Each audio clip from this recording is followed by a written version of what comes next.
Sejam muito bem-vindos. Está aberta mais uma sessão das novas crónicas da Idade Mídia. Eduardo Oliveira e Silva, hoje à distância, Luís Marinho, Luís Marques e Rui Pego. Aqui chegados, a AD acrescenta menos que pouquinho ao resultado de Rio com o PSD sozinho. O PS dá um trambolhão dos antigos, a esquerda no seu conjunto recua, estou a falar obviamente das eleições, o Chega multiplica por 4 o número de deputados, assim como o LIVRE, a IEL cresce na votação, mas mantém o mesmo grupo parlamentar. Mas comecemos pelas televisões. Como é que foi a noite das eleições? A SIC ganhou, já se sabe, ganhou a noite, mas a TVI apresentou um dispositivo extraordinário, com grande mobilidade, com velocidade, por aí fora. Vou começar por ti, Edi, que estás à distância. Como é que tu olhaste para o desempenho das televisões na noite eleitoral? Bem, eu acho que há duas reflexões a fazer sobre isso. A primeira é que todas obtiveram, digamos, um resultado aceitável nas sondagens que fizeram à boca da urna, embora julgando muito à defesa, no sentido em que faziam distanciamentos e margens de erro da ordem de 4%. Portanto, basicamente, permitiria sempre encaixar a realidade objetiva. Depois, à medida que as horas passaram, foi-se apertando a malha e criando aquela dificuldade de apuramento do resultado final eleitoral e que ainda hoje, enfim, nós estamos a discutir e a avaliar. Mas há um ponto que eu reconheço. A TVI, a CNN optaram por desenvolvimento tecnológico de ponta, coisas inovadoras, mas teve ruído a mais, teve conversa a mais, teve a tentativa de apreciar excessivamente em pormenor, com gente a mais no estúdio, e eu penso que se justifica plenamente o facto das pessoas se terem reportado para a SIC, porque foi uma emissão mais enxuta e diria que mais objetiva, mais fácil de acompanhar e, digamos, com uma condução mais objetiva desse ponto de vista. A RTP teve igual a ela própria. Sim, e ficou atrás da CMTV, por cima, na noite eleitoral. Por acaso temos que ser justos, porque, digamos, no espaço nobre, digamos, quando a partir das 8 até uma parte da emissão não teve atrás da CMTV. Houve ali Mas o resultado da noite é esse, não é? O resultado final da noite talvez seja, mas eu tenho TVI, CMTV e RTP. O que é que eu acho eu concordo uma parte concordo com quase tudo o que o Oliveira Silva disse. Também achei que a emissão da TVI foi excessivamente agitada. Acho que houve ali agitação a mais, os próprios repórteres, etc. O Zé Alberto Carvalho até sentiu às vezes um bocadinho perdido, para além da grande experiência dele e de ser um pivô de primeira linha, mas achei-o talvez um bocadinho perdido ali. Olha, eu senti muitas saudades de uma senhora que foi uma produtora de televisão absolutamente excepcional, chamada Maria José Nunes, que o Luís Marques bem conhece e eu também, com quem tivemos a honra e o prazer de trabalhar e que já desapareceu há uns anos, infelizmente, que era de facto um pilar neste tipo de organização das noites eleitorais e não só, mas que sentia bem o que é que aquela mulher fazia do ponto de vista da organização.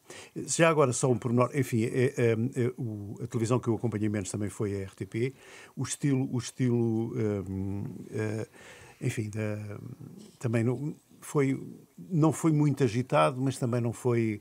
Enfim, acho que se perderam também ali um pouco. E já agora uma nota para a CMTV, que optou por uma originalidade interessante.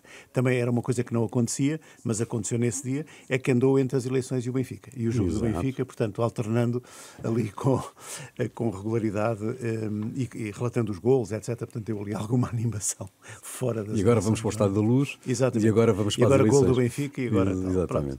Luís Marques. Bom, estas eleições, do ponto de vista da cobertura das televisões, não teve nada de particularmente relevante nem novo quando comparadas com o passado. Mais tecnologia, mas isso é normal. O problema destas nas eleições é precisamente o de conseguir coordenar bem por um lado a tecnologia, por outro a informação e por último a opinião. E essa é uma dificuldade grande. Porquê? Porque a atualidade choca permanentemente com a opinião e com os blocos de opinião. A CNN e a TVI exageraram bastante nessa componente, que depois acaba por... As pessoas querem saber o que é que está a passar, não querem saber tanto qual é a opinião. A opinião fica para o dia a seguir. Regra geral, das vezes que eu estive nos bastidores, nestes momentos, é sempre muito difícil, portanto, fazer uma articulação e tirar proveito mesmo das pessoas, portanto, que estão nos estúdios para opinar. Nesse sentido, ganha quem? Ganha quem tiver mais agilidade noticiosa, quem estiver mais em cima do acontecimento. Normalmente todas estão, neste caso concreto, assim que foi muito ágil, e tem que se reconhecer. Depois, quem é que ganha? Ganha quem tiver maior credibilidade do ponto de vista noticioso. E aí a SIC bate porque tem, neste momento, dois dos melhores... E o melhor comentário. Sim, mas já lá vou também. Dois dos melhores, tanto pivôs, a Clara e o Rodrigo,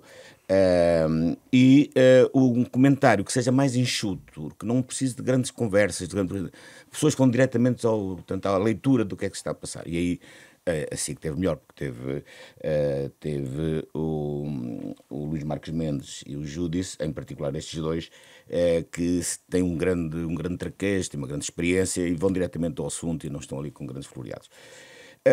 A vitória da SIC é merecida e é de registar. O outro aspecto aí negativo, e aí não concordo tanto com o Luís, o resultado da RTP é deprimente. Não é? Normalmente, tradicionalmente, quando são os grandes acontecimentos, as pessoas precisam de ter informação de confiança e normalmente a RTP tinha essa informação de confiança. Liderava sempre, porque as pessoas vão sempre ao refúgio. O refúgio a RTP tem essa imagem de dar uma informação credível e mais isenta que os outros. Enfim, não é bem assim, mas era aquilo que a opinião pública. E a imagem percepcionada, não é? Percepcionada. E este resultado mostra que não é assim, ou seja, as pessoas não foram lá.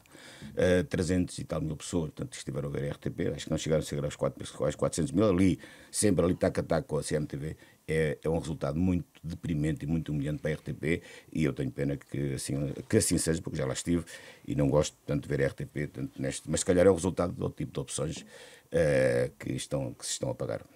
Nas televisões, e não só nas televisões, de repente pareceu que o Chega é que tinha ganho as eleições, não é?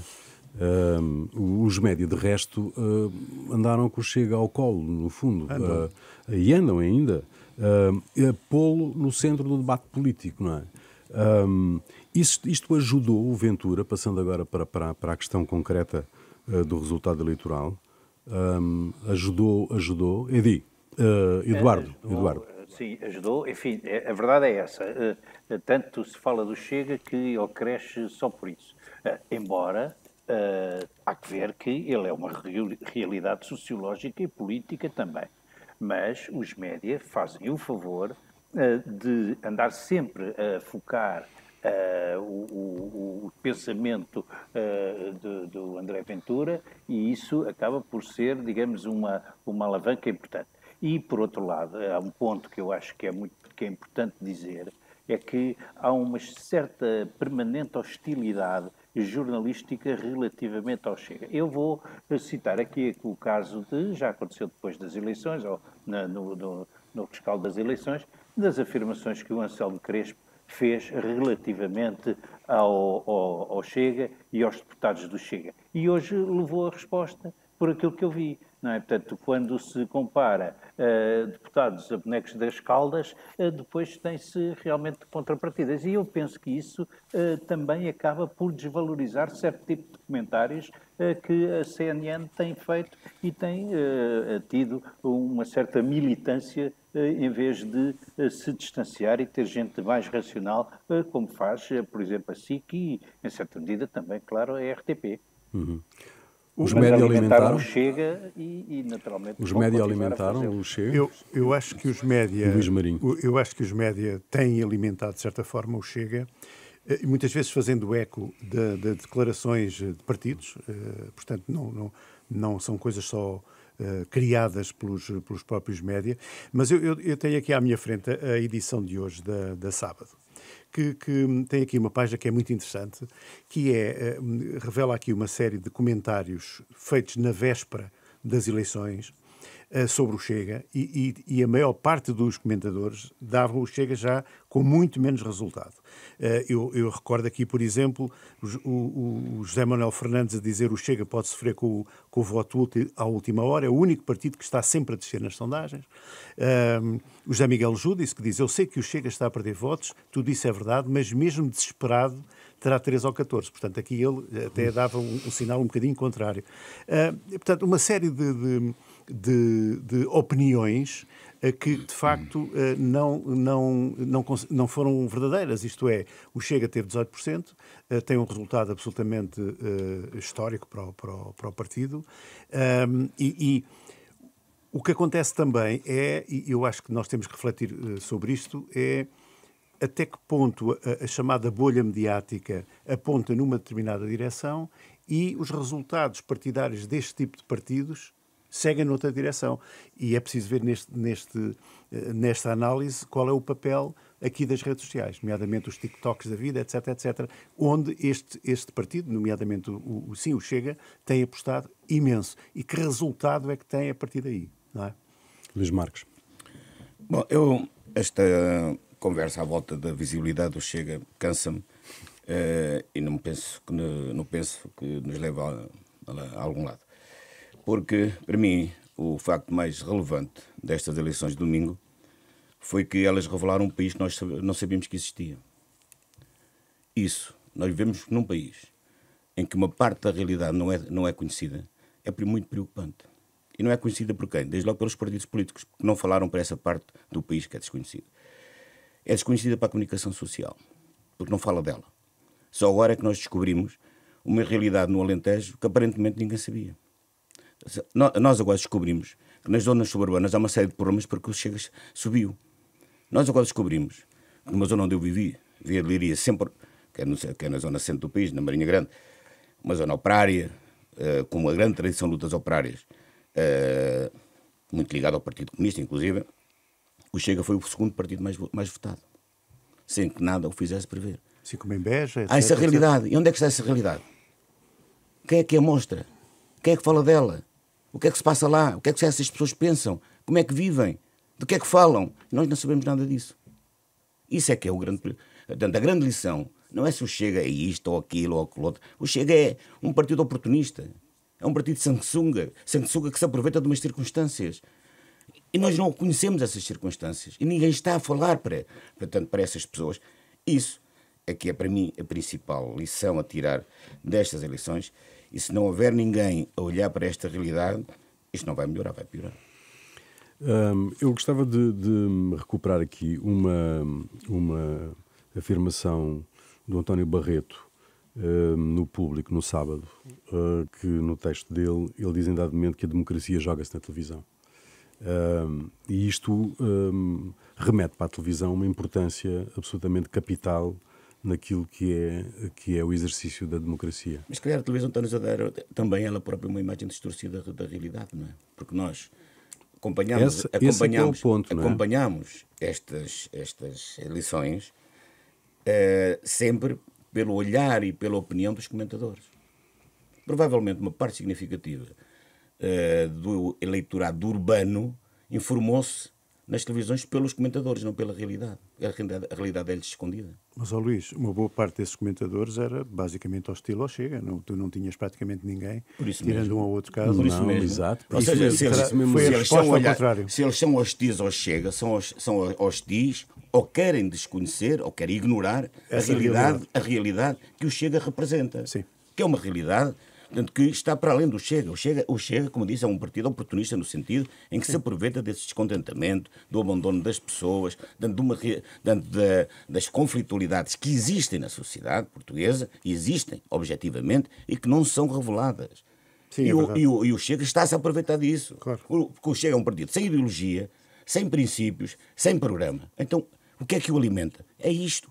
Não é? É esta contestação, é esta conflitualidade que está latente na sociedade portuguesa e que não é revelada. Como é que lês, Eduardo Oliveira e Silva, como é que lês o facto do o Expresso na sexta-feira, naquele texto da Ângela Silva, que reporta uma série de posições de Belém, ou pelo menos, digamos que enunciam uma série de posições de Belém, de Marcelo não querer o Chega no governo? Enfim, acho que é uma notícia um bocado estranha. Eu não duvido das fontes da Ângela, que é uma grande jornalista, naturalmente, mas parece-me que é a preocupação que o Presidente da República tem manifestado, porque, de algum modo, ele viu-se confrontado com a possibilidade daquilo que efetivamente aconteceu, mas aí as sondagens também já indiciavam qualquer coisa. Eu não percebo o que é que ele ganhou em dizer isso, porque as pessoas e os políticos de esquerda interpretaram isso como aquilo que na realidade parecia ser como uma incitação ao voto na Aliança Democrática. E, portanto, nesse sentido, o Presidente da República, se é que é ele que disse aquilo, perdeu uma boa oportunidade para estar calado. Assim como agora, ao antecipar, ainda antes de haver resultados de todas as consultas, também acho que é um bocado estranho, mas ele lá sabe. Eu queria só dizer, há bocado, quando eu iniciei a conversa sobre o Chega, eu assinalei que, para mim, ele é uma realidade sociológica completamente diferente, que as pessoas não... Mas que eu não acho que ele se tenha revelado agora, eu acho que já vinha de antes. E, aliás, não é por acaso que muito do espaço em que se apoia é um espaço que vem do Partido Comunista. E se essas pessoas eram tidas como democratas antigamente, não podem agora ser consideradas antidemocráticas, não é? Portanto, há aqui qualquer coisa que não bate certo. São pessoas que estão descontentes, são pessoas que são desconsideradas. Luís Marques. Bom, é verdade que esta realidade já era intuída antes, mas não era conhecida com esta dimensão. As eleições revelaram uma dimensão do problema que as pessoas achavam que existia, mas não tinham a noção da realidade. E há um aspecto que é preciso também dizer, e é bom, tanto das sondagens, que na realidade falharam todas. Não? Podemos esmiuçar isso. Em favor das empresas de sondagens, e há aqui um aspecto portanto, que é importante realçar, é que nestas eleições a abstenção baixou. Ou seja, uma parte, 6% da população portuguesa que vota, que não costumava votar, foi votar. Se esse é um apelo do Chega ou não, ou se é uma necessidade que as pessoas sentiram de portanto, exprimir a sua voz no momento que consideraram relevante fazê-lo, isso aí veremos. Mas há aqui um facto que é muito importante e que deve ser realçado. Relativamente às empresas de sondagens, há aqui duas coisas que ninguém viu com rigor. Por um lado, a força do Chega, efetivamente, foi surpreendente, porque as sondagens, todas elas, davam a queda do Chega nas últimas semanas. Essa que é a verdade. Todas elas davam isso. O Chega a descer. Portanto, ou seja, o Chega só sobe porque há um conjunto de abstencionistas que efetivamente foram votar. Portanto, esse é que é um facto relevante. Depois, as sondagens falharam, embora todas elas dessem a vitória à AD, e aí todas acertaram. A verdade é que na dimensão do resultado final e mesmo até do Partido Socialista, portanto, aí já não se pode dizer que andaram tão bem como era esperado. Sim, Eduardo diz. Não, é que eu queria assinalar aqui uma coisa, que havia o Nascer do Sol sim, na sexta-feira, sim. Na véspera, uma sondagem que dava 29,8% à AD, 27% ao PS e 18,2% ao Chega. E os outros resultados estão também mais ou menos certos. Sim, é verdade. Luís Marinho. Em relação às sondagens, Acho que não há muito mais a dizer. De facto, apontando de facto a vitória da AD, a margem em relação ao PS era muito maior, normalmente maior do que acabou por acontecer. Eu gostava também aqui de lançar outra questão, aproveitando aqui um artigo do José Pacheco Pereira, também na sábado, que ele diz que a comunicação social, com raras exceções, fez a cobertura do país que mais favorecia a AD. Mesmo antes da queda do governo, amplificou, exagerou, usou incidentes pontuais em todas as matérias críticas para o governo e depois para o PS, acentuando ad nauseam os temas mais danosos, o estado do Serviço Nacional de Saúde, a escola pública, os casos de corrupção, etc, etc, etc. Acho que valia a pena falar um bocadinho sobre isto. Será que se concordamos com o José Pacheco Pereira ou não? Eu acho que há uma parte, já agora começo a dar a minha opinião, acho que há uma parte que ele diz que tem razão, de facto. Foi-se usando sempre a questão do serviço, dos atrasos das consultas, portanto, o estado calamitoso do Serviço Nacional de Saúde, o que é de facto uma realidade, os problemas da escola pública, corrupção, etc. Acho que estes temas foram de facto muito, muito usados, o que terá ou não favorecido a AD, mas em princípio terá favorecido. Sim. Mas isso como reflexo, provavelmente, da opinião das pessoas, não é? Por acaso não concordo nada. As pessoas foram confrontadas com essas debilidades da administração, não é? Eu não concordo. Nacional de Saúde. Eu não concordo nada com isso. Mas deixa-me introduzir aqui uma questão, que acho que há aqui um dado novo. E eu gostava de que refletisse um bocado sobre isto. A Mariana Mortágua não explorou pelos mass media, pelos meios tradicionais, para tomar a iniciativa daquela frente esquerda que ela está a tentar desenhar. Ela fez um vídeo em que convocava essa frente de esquerda, isto é, fez um vídeo tocando os tambores ou tocando o arrebate para que a esquerda se envolva num compromisso. E metendo o PSD e o CDS no mesmo saco do Chega. Não é? E, portanto, a questão é, a partir daqui, os média foram atrás. E foram, no fundo, no engodo da Mariana Mortágua. Isto é novo. Mas quem quer avançar? Estás a falar já depois das eleições, não é? Já depois das eleições. Sim, depois das eleições. Um comentário muito rápido sobre isso que eu queria destacar, que é o facto de, aparentemente, o Partido Socialista, tanto quanto se pode perceber, vai entrar nessa frente de esquerda, não é? Eu acho isso muito estranho e não me parece que seja uma boa decisão do Pedro Nuno Santos e do Partido Socialista.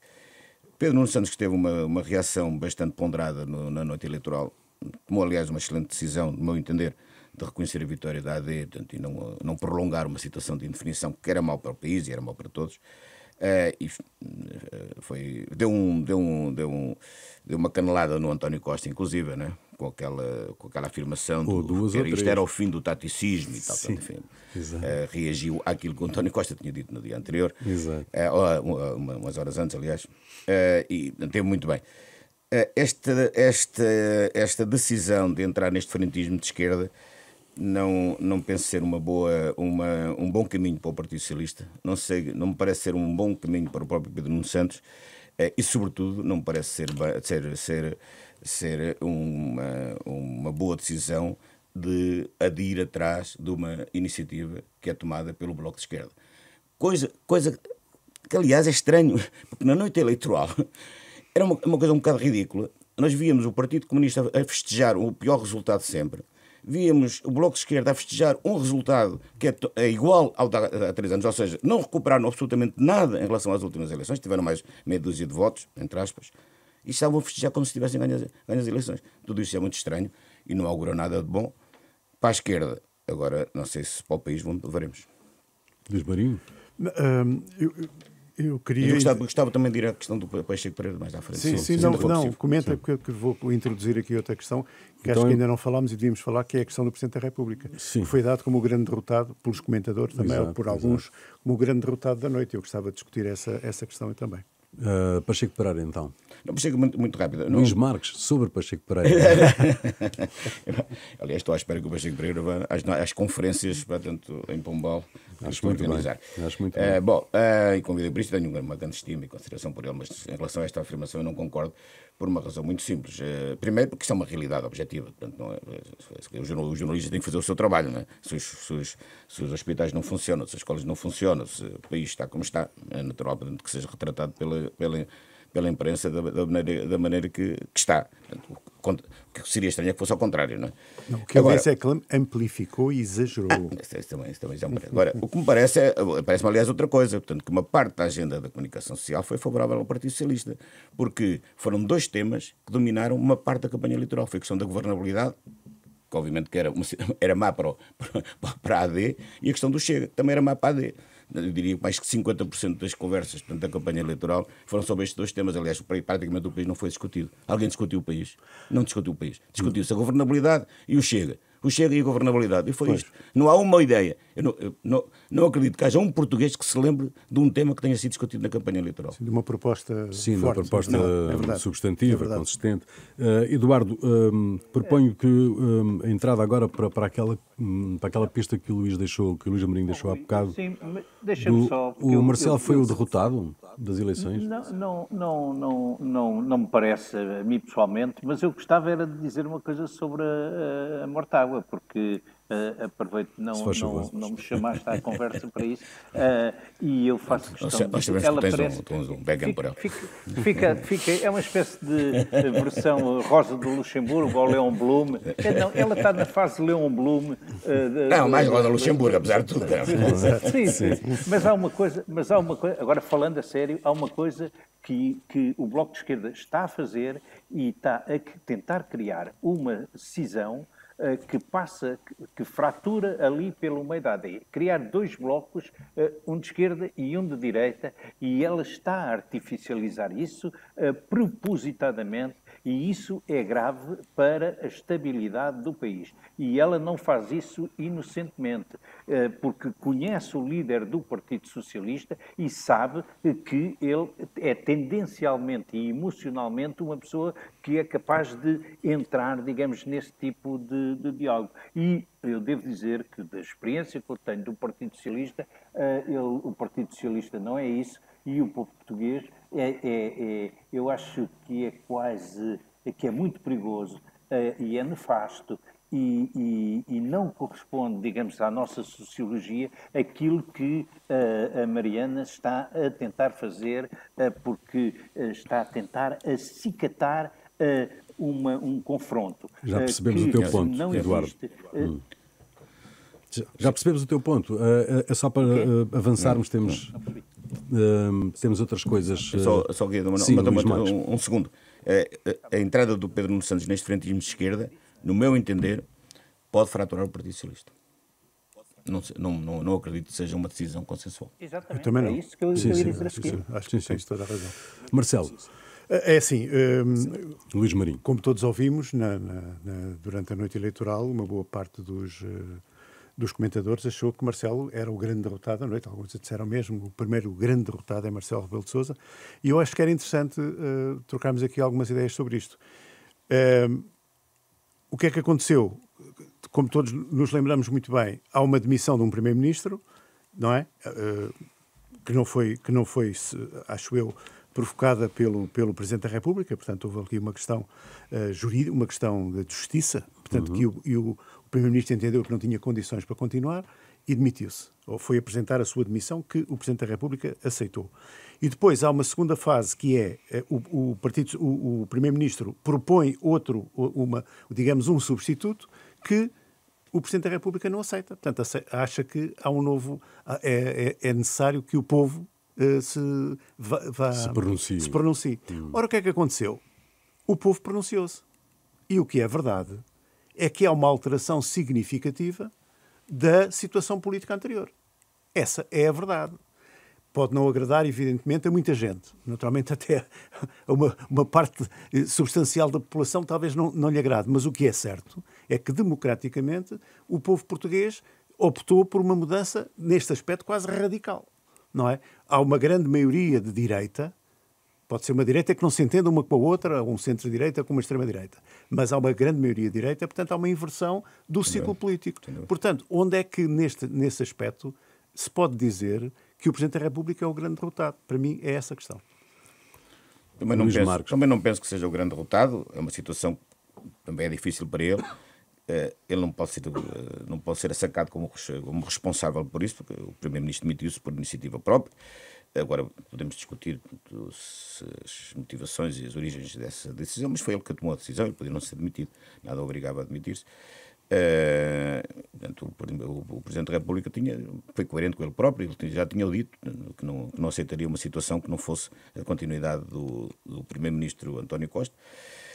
Portanto, agora, que a situação se tornou complicada, que mostrou um país que era ao contrário daquilo que nós esperávamos que existisse. Tínhamos uma maioria absoluta do Partido Socialista. De repente, o Partido Socialista perde quase metade, 40 deputados, quase metade do seu eleitorado. Não foi um pouco mais, foi um pouco menos, mas foi significativo.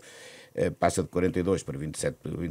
Há aqui uma realidade que mudou radicalmente e que, se calhar, mudou muito rapidamente. Estamos a falar de 2 anos apenas. Portanto, a maioria absoluta teve em funções durante 2 anos.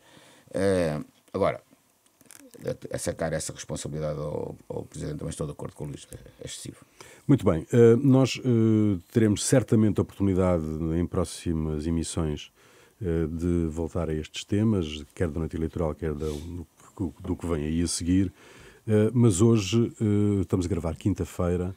Há uma greve geral dos jornalistas, há mais de 40 anos que não havia uma greve geral dos jornalistas, e isto acontece 2 dias antes desta greve. A Global Media, os novos proprietários, presumo eu, da Global Media, anunciam um despedimento coletivo.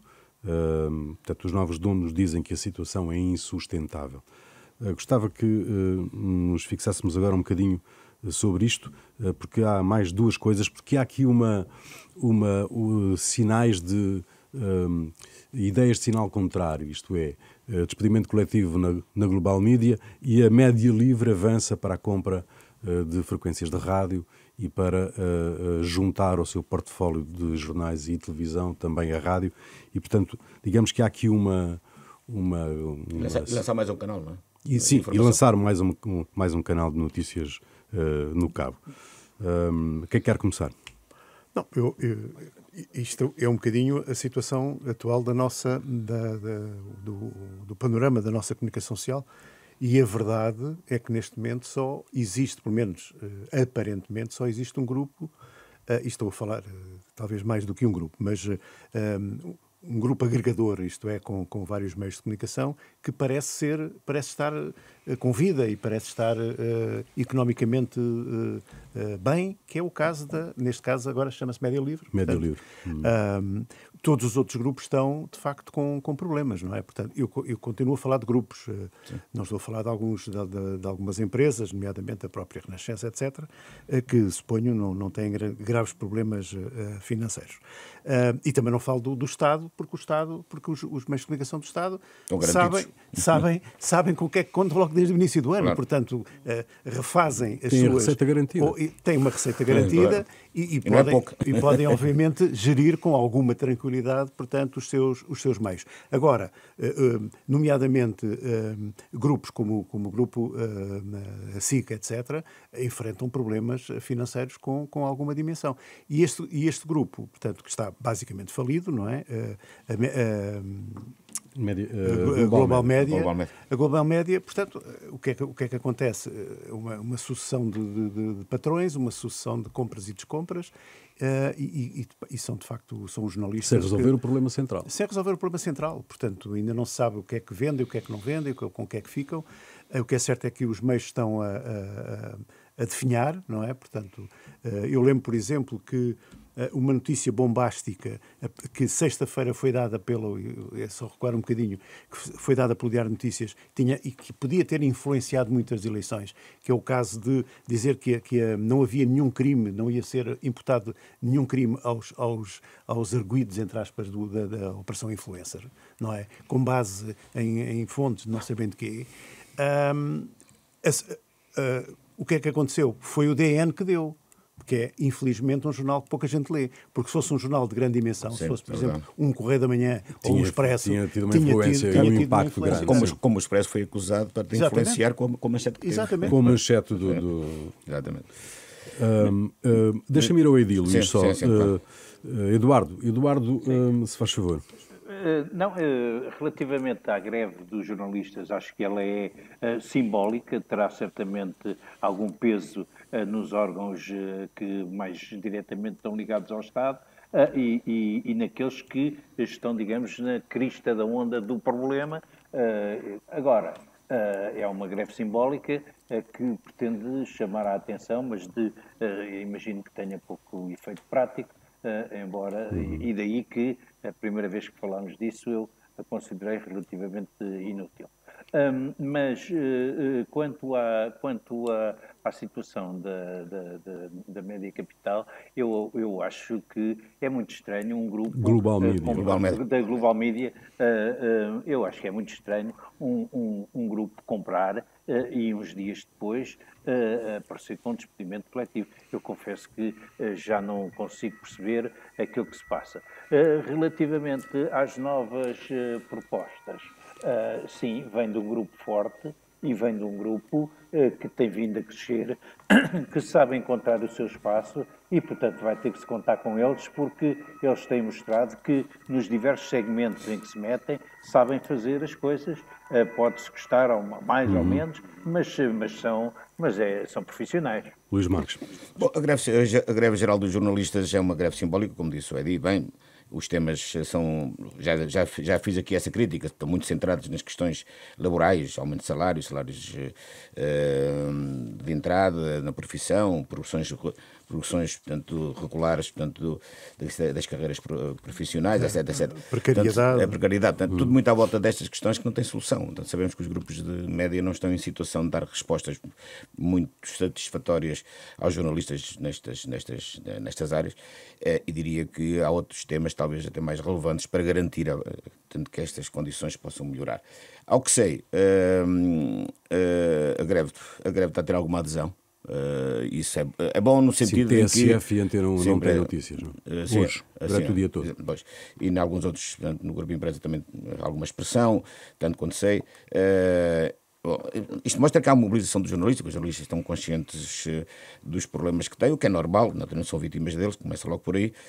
Agora, era que essa mobilização se mantivesse no sentido de reafirmar o jornalismo como um elemento relevante da nossa sociedade e de criar condições para uma estabilidade nesta atividade profissional. Depois, mas muito rapidamente, também, relativamente à Global Média, claro que a Global Média do que está a passar é uma limpeza do grupo que foi com o FAF. Não? O FAF levou 16 ou 17 e estão a ser despedidos, penso eu, basicamente o mesmo. Dá ali uma limpeza. Sim, a direção toda. Há ali uma limpeza que está a ser feita.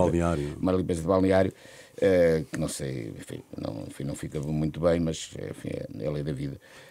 Agora, os programas de fundo mantêm-se, portanto, isto veremos o que é que vai acontecer. Por último, fica para a próxima semana, falámos já agora que estamos a falar dos média, porque a Europa, como sabemos, não é muito boa a fazer, mas é excelente a regular. E vai criar mais uma super entidade reguladora dos média para a Europa. Está certo, era o que fazia falta, seguramente. Não precisamos. Deixem-me só sublinhar. Isso é um bom tema para a semana. Exato, deixem-me só sublinhar a vitalidade deste meio, da rádio, reforçando essa notícia da Média Livre, que vai avançar para a rádio. Muito positivo. Portanto, o grupo fica agora verdadeiramente multimédia. E uma outra coisa, que é a Super Toast by Instinct, que é um projeto editorial sobre inovação e nova economia. É o EC que dá a notícia da estreia do podcast desta empresa na Rádio Marginal. É o primeiro podcast e conteúdo que utiliza a inteligência artificial para a clonagem de vozes. E, portanto, estamos no caminho, estamos no trilho. Nós vamos fazer aqui um brevíssimo intervalo para termos já a seguir os grandes enigmas. Os grandes enigmas, quem quer começar, comece pelo Eduardo. Eduardo Oliveira Silva, que está à distância e há bocado tinha um dinonim ali a perturbar aqui a nossa conversa. Sim. Mas o meu enigma é mais uma curiosidade em saber se finalmente alguém se vai preocupar com a quantidade de votos que são desperdiçados e que não servem para nada. Com estas eleições, houve 673 mil votos que não serviram para eleger qualquer deputado, são, portanto, 10% sensivelmente dos votantes, e o caso de Porto Alegre é naturalmente o mais flagrante. Sim, 40% das pessoas que foram votar fizeram-no para nada, visto que Porto Alegre só elege 2 deputados. Tem que se arranjar um círculo de compensação, como aconteceu nos Açores, mas o enigma é só este. Finalmente alguém vai pensar nisso, destes génios todos da política, porque senão as pessoas deixam mesmo de votar. Acho que vamos ter que esperar sentados, não é? Exato. Bom, o meu enigma. Um partido que agora se chama ADN multiplicou por 10 a sua votação nestas eleições legislativas, como sabemos. Crescer de 10 para 100 mil votos em 2 anos é uma proeza que não está ao alcance do comum mortal. A AD levantou a questão da confusão das siglas, quando, no dia da eleição, obteve informação de que havia eleitores a pedir um novo boletim de voto por se terem enganado e espetado a cruzinha no ADN. O doutor Bruno Fialho, presidente da tal alternativa, veio dizer que a votação do partido dele teve a expressão do trabalho feito pela gente dele e até ensaia reverter a dúvida. Porque é que não é ao contrário? Sim. Porque é que não se considera que as pessoas votaram AD, mas queriam efetivamente votar na ADN? Bom, trata-se obviamente de uma hipótese fantasiosa. Seja como for, a verdade é que o doutor Fialho arrebanhou mais de 100 mil portugueses na teia que teceu para os apanhar, estratégia a que não foi alheio o posicionamento sobre a imigração. É impensável, diz ele, termos imigrantes que não saibam falar português. A verdade é que ele próprio tem uma relação difícil com a língua. Socorro-me aqui do programa do Ricardo Araújo Pereira e das palavras utilizadas pelo Dr. Bruno Fialho, que incluo, com os devidos sublinhados, no que vou dizer agora. Devia haverem restrições à entrada de imigrantes. Devia haverem. Como é que um afegão que mora aqui perto obteve a nacionalidade portuguesa? É sério. Eu sei que a situação é volútil, mas a verdade é que existem, sem dúvida, muitos concluios. Bom, o meu enigma é este. Como é que um homem que exibe este cuidado com a língua só conseguiu 100 mil votos? Alguma coisa correu mal, certamente. Bem, já agora, deixa-me só aqui uma coisa, que se calhar, há um bocadinho estamos aqui a falar nisso, que se calhar, para além do ADN, também o MRPP foi beneficiado, porque o MRPP, que está morto e enterrado há tanto tempo, teve mais 4 mil votos, ou seja, mais 37,3%. Que eram do PC, eleições. provavelmente. Se calhar, por causa da foi assim roubados ao PC. Bem, eu vou viajar até aos Estados Unidos. O meu enigma é: o que é que os americanos estão a fazer para não conseguirem encontrar líderes com o mínimo de capacidade para dirigir o país, que é o país mais poderoso do mundo, por enquanto. O que vamos ter, mais uma vez, é um confronto entre Biden e Trump.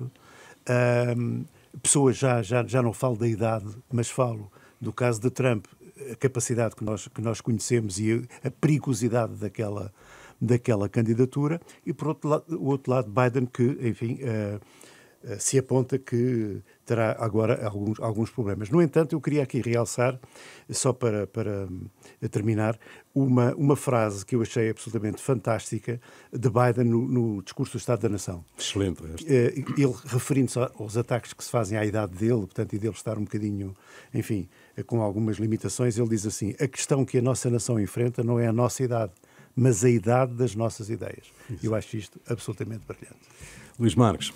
Bom, às vezes é difícil perceber porque é que algumas estruturas relevantes da sociedade portuguesa existem e para que é que servem. É o caso da CNE, da Comissão Nacional de Eleições. 2 factos muito rápidos.